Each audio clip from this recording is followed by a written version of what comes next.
Not one mention of politics there, Jim, but that's what we have to fix, right? Super personal for me. I mean, you know, my dad was a cop. He spent almost 20 years on the force, and on literally on his last day at the job, in 20 years, my dad never pulled his gun out of his holster.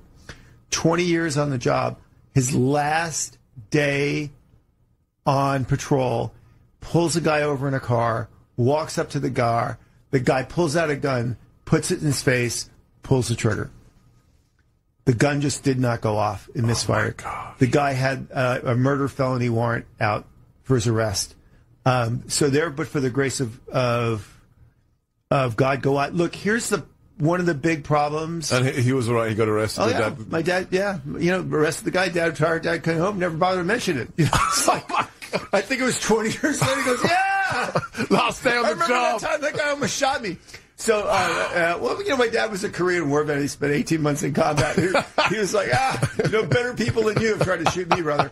But this is one of the big challenges here that she really took on, because this, of course, got no attention, no press, no media, no demonstrations. And this is what the media is doing. They are normalizing violence, right? They are excusing this activity as either, well, this isn't really part of what we're doing, it's justified. And normalizing violence means that violence is normal.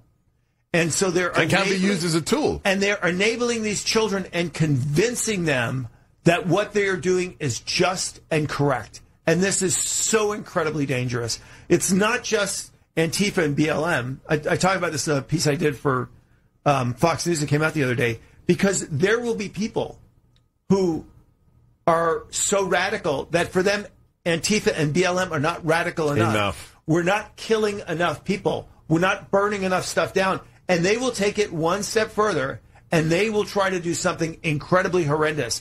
And then there were people on the other side, the wacko radicals, who say, oh, well, if it's okay for them to go to the street and shoot and murder, and then I have to go to the street, you know, and the counter-revolutionaries are going to kick in.